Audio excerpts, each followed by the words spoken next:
Happy Wednesday. Cookie and I are out here in the middle of the woods. It's like 80-something degrees. It's beautiful. I don't know if I can show you.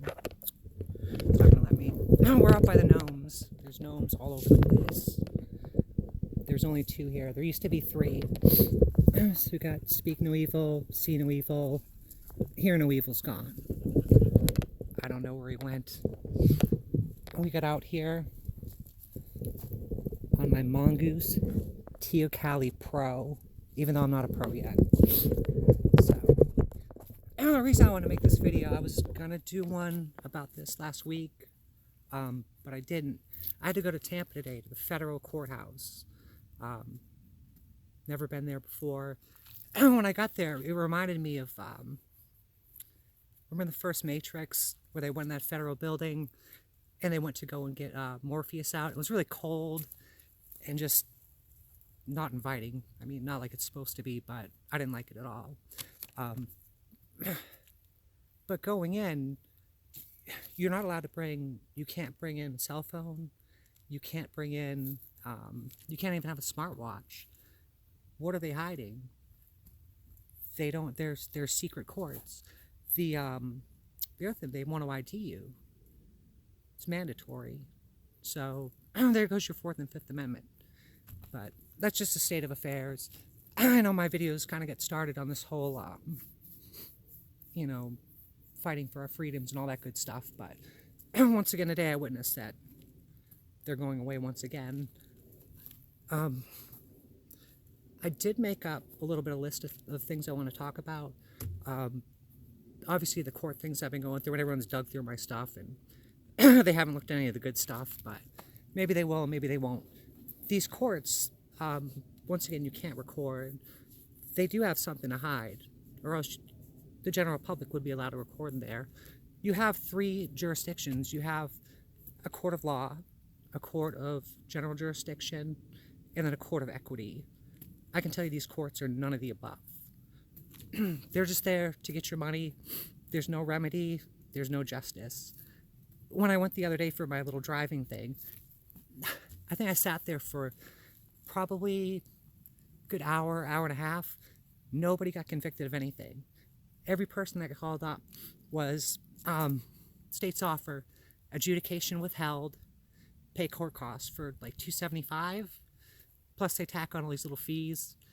So nobody got in trouble, they just got robbed. I would say by the time I got there and to the time I left, they made probably about $3,000. And that's one courtroom out of, I believe there's 8 there. So they're making money hand over fist. And if you think it's about justice, if you think it's about remedy, it's not. It's just a cash cow. Also, when you go in, and I run with a lot of people that, you know, are in the know how this stuff works. My audience here, I don't know, some of you are smart cookies, some of you might not care. But there's 2 jurisdictions. You have a criminal jurisdiction and a civil jurisdiction.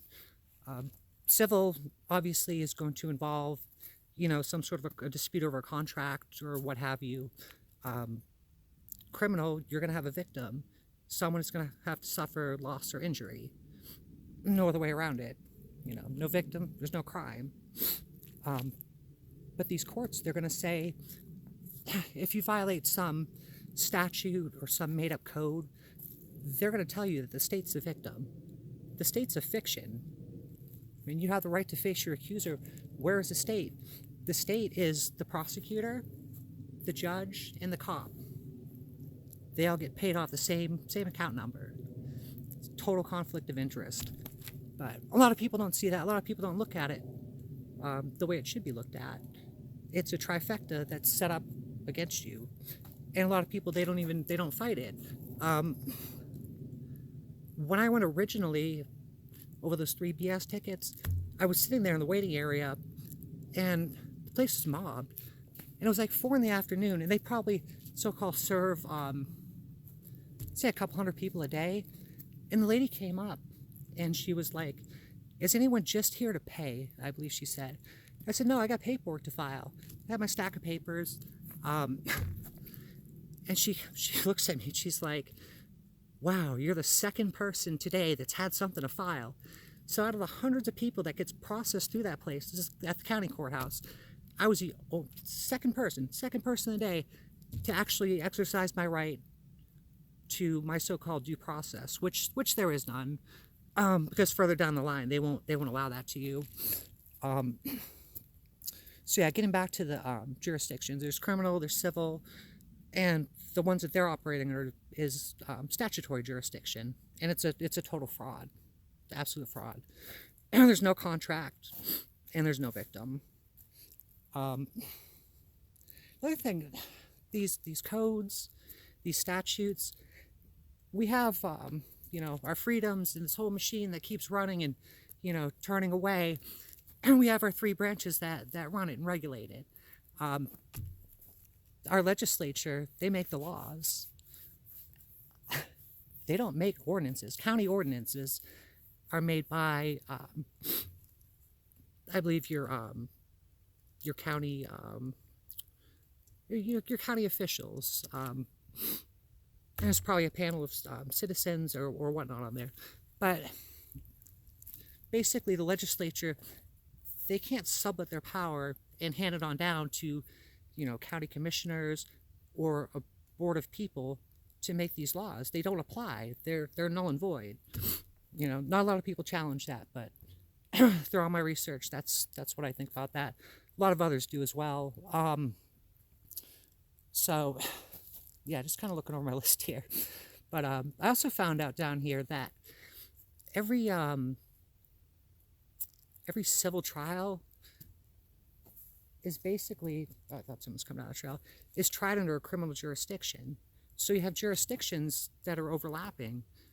They need to be clear, and they're not. And what they're doing is illegal. You need to establish jurisdiction, and it needs to be clear, and it's not clear whatsoever.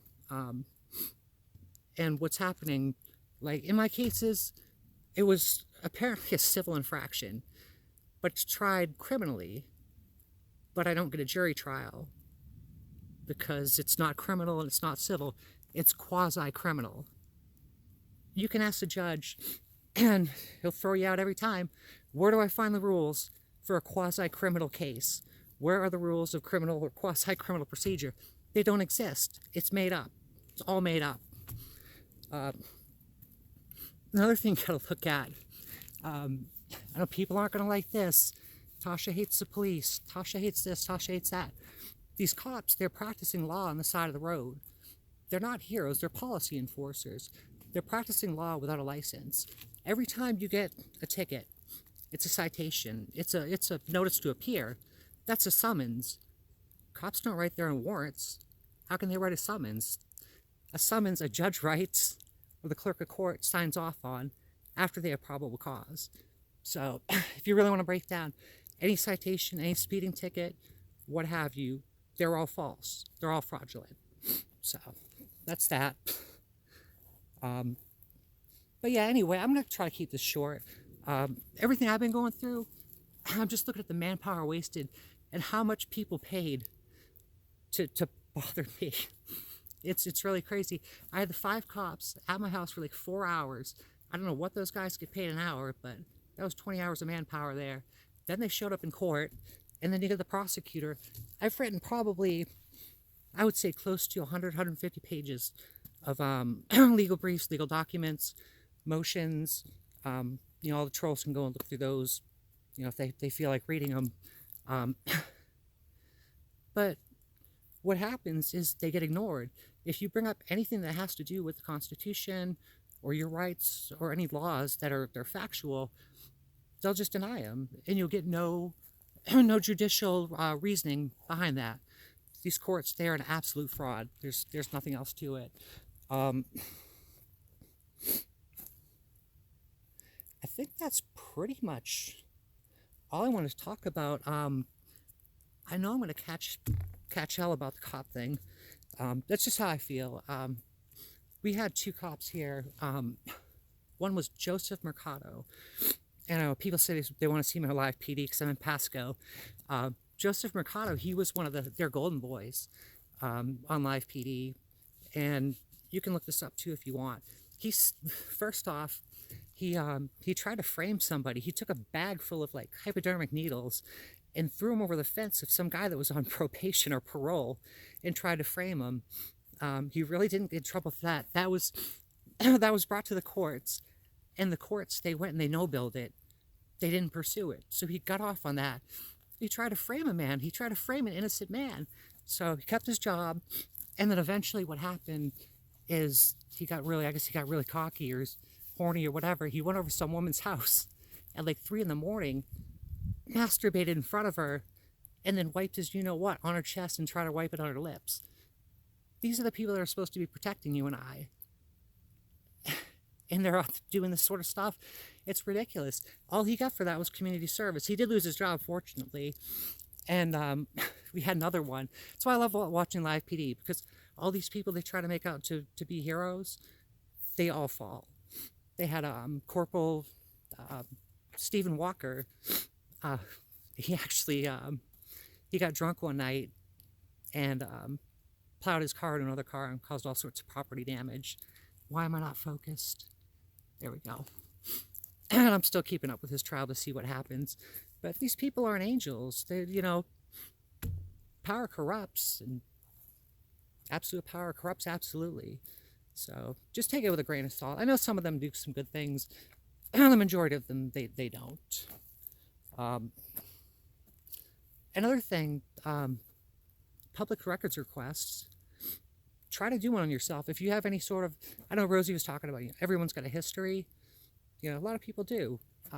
Mine isn't too bad. I've never hurt anybody. But I tried a public records request myself through Pasco Sheriff's.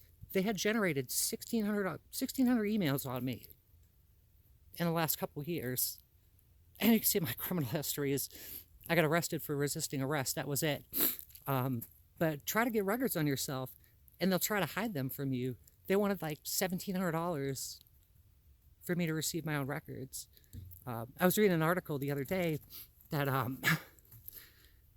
people are filing for public records request or FOIA, Freedom of Information Act.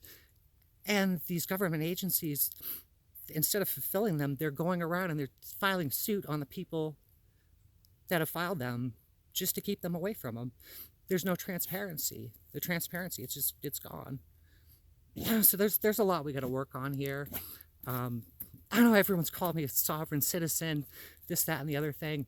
You know, this country, it was, you know, originally it was for the people, by the people. The people are sovereign. Sovereign, you are the ultimate authority. You know, you're nobody's slave. I'm responsible for myself. I'm responsible for my family. I'm responsible for my dog. You know, take that responsibility. Don't leave it in somebody else's hands. So, anyway, with that, I know that was rambling. Sure, I'll get a ton of thumbs down. Probably get a ton of thumbs up, too. So, you guys enjoy your Wednesday. I'm going to enjoy the rest of this beautiful weather. See ya.